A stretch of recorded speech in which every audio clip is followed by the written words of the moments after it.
কখনো কি এমন হয়েছে যে প্রথম প্রেমের স্মৃতিটা আপনাকে কষ্ট তো দেয়, কিন্তু সেই কষ্টটাই আপনাকে সামনে এগিয়ে যাওয়ার শক্তিও যোগায়?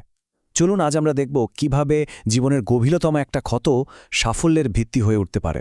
ভাবুন তো, কি হবে যদি আপনার প্রথম প্রেমটাই আপনাকে জীবনের সবচেয়ে বড় ক্ষতটা দিয়ে যায়? মানে এমন একটা ব্যথা যা আপনাকে ভেতর থেকে একদম ভেঙে ছুড়ে দেয়। কিন্তু জানেন, ঠিক সেই ব্যথাটাই আবার আপনার ভেতরে সাফল্যের শিখরে পৌঁছানোর আগুনটাও জ্বালিয়ে দেয়। আজকের গল্পটা ঠিক এমনই একজনের, পার্কের, যার জীবনটা বদলে যেতে চলেছে এমন একজনের জন্য যাকে সে শুধু দূর থেকেই ভালোবেসে গেছে। তো চলুন ডুব দেওয়া যাক গল্পে। এর শুরুটা হচ্ছে একটা লেকচার হল থেকে, যেখানে একটা নীরব একতরফা ভালোবাসা জন্ম নিচ্ছিল।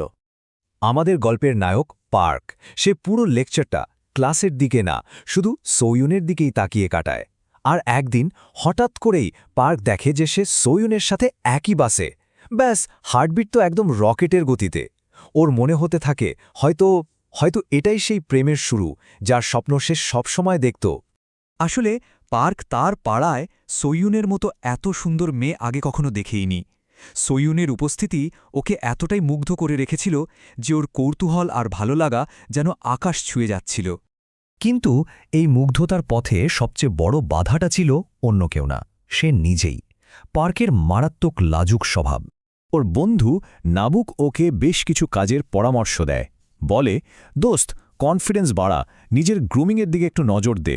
কিন্তু পার্কের জন্য এই পরামর্শগুলো মানাটা ছিল, বলতে পারেন, পাহাড় ডিঙানোর মতো কঠিন একটা চ্যালেঞ্জ, যা ওকে আরও বেশি হতাশ করে তুলত।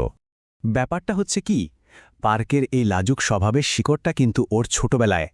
ওর মা ওকে সবসময় খুব দায়িত্বশীল আর সংযত হতে শিখিয়েছিলেন। আর এই কারণেই বড় হয়ে নিজের মনের কথা বলা বা কোনো কিছুতে উদ্যোগ নেওয়াটা ওর জন্য খুব কঠিন একটা কাজ হয়ে দাঁড়িয়েছিল। তো নাবুকের সাথে এক রাতে আড্ডা দেওয়ার পর বন্ধুর দেওয়া অনেক কথার মধ্যে ওর মাথায় শুধু একটাই কথা ঘুরপাক খাচ্ছিল, আত্মবিশ্বাসী হও। আর ঠিক তখনই দেখুন ভাগ্য কি খেলাটা খেলল। তাদের দুজনের কথা বলার জন্য একটা সুযোগ তৈরি হয়ে গেল। ঘটনাটা হলো, পার্ক একদিন ফটোগ্রাফি প্র্যাকটিস করছিল, আর তখনই ওর ক্যামেরায় ভুল করে সোয়ুনের একটা দারুণ সুন্দর ছবি উঠে যায়। আর এই একটা ভুলের কারণেই তাদের মধ্যে প্রথমবার ঠিকঠাক মতো কথা হয়। কিন্তু পার্ক কি করল জানেন? ওর নিজের লাজুক স্বভাবটা লুকিয়ে নিজেকে একটু রহস্যময় দেখানোর চেষ্টা করল। আসলে সোয়ুন একটা পুরনো পরিত্যক্ত বাড়িতে ঢুকতে যাচ্ছিল। ওকে আটকাতে গিয়ে পার্ক হুট করে একটা মিথ্যে গল্প বানিয়ে ফেলে। বলে কি, ওই বাড়িতে নাকি একসময় একটা খুন হয়েছিল। ওর প্ল্যান ছিল সোয়ুন ভয় পাবে আর ও ওর এই রহস্যময় ইমেজটা ধরে রাখতে পারবে। কিন্তু সোয়ুনের উত্তরটা ছিল একদম অপ্রত্যাশিত। ও ভয় তো পেলই না, উল্টো বলল যে যদি জায়গাটার অতীত এতই অন্ধকার হয়, তাহলে ও সেটাকে সৌন্দর্য আর উষ্ণতা দিয়ে ভরিয়ে তুলতে চায়। সোয়ুনের এই কথাটা শুনে পার্ক তো একেবারে থ। আর এই অবাক করা মুহূর্তটা থেকে ওদের দুজনের মধ্যে একটা সত্যিকারের সম্পর্কের বীজ বোনা হয়ে গেল। এরপর থেকে একসাথে কাজ করতে করতে ওদের সম্পর্কটা আরও গভীর হতে শুরু করে।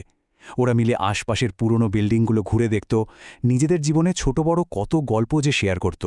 মানে একটা মিথ্যা দিয়ে যেটা শুরু হয়েছিল, সেটা ধীরে ধীরে একটা সুন্দর যৌথ প্রকল্পে পরিণত হল। এমন একটা জায়গা যেখানে ওরা দুজনেই নিজেদেরকে মেলে ধরতে পারছিল। কিন্তু এই সুন্দর সময়েই একটা কালো ছায়া এসে পড়ল। গল্পে এন্ট্রি হল জেউকের। সে ওদেরই এক সিনিয়র ছাত্র, যাকে সোয়ুন একদম পারফেক্ট ছেলে হিসেবে বর্ণনা করে। সুদর্শন, লম্বা, বুদ্ধিমান, ধনী, আবার আর্কিটেকচারের ছাত্র। এই বর্ণনাটা পার্কের বুকে কাঁটার মতো বিনতে শুরু করে। এই সময়ে পার্কও মজা করে বলে যে আরে, সেও তো ইঞ্জিনিয়ারিংয়ের ছাত্র। কিন্তু ওর এই জোকটা একদম ফ্লপ করে। আর এই ছোট্ট মুহূর্তটাই পার্কের ভেতরের নিরাপত্তাহীনতাকে আরও স্পষ্ট করে দেয়। ও যেন নিজের আর জেউকের মধ্যেকার বিশাল পার্থক্যটা হাড়ে হাড়ে টের পায়।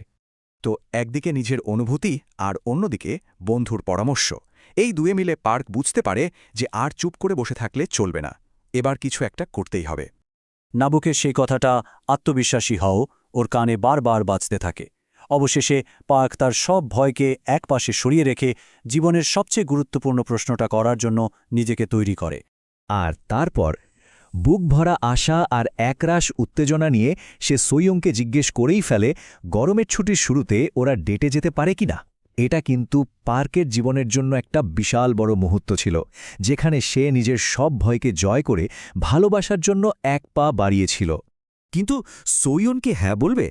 এই একটা হ্যাঁ বা নায়ের ওপরেই কিন্তু নির্ভর করছে পার্কের জীবনের সবচেয়ে বড় আনন্দ অথবা তার প্রথম এবং সবচেয়ে গভীরতম হার্টব্রেকের শুরুটা।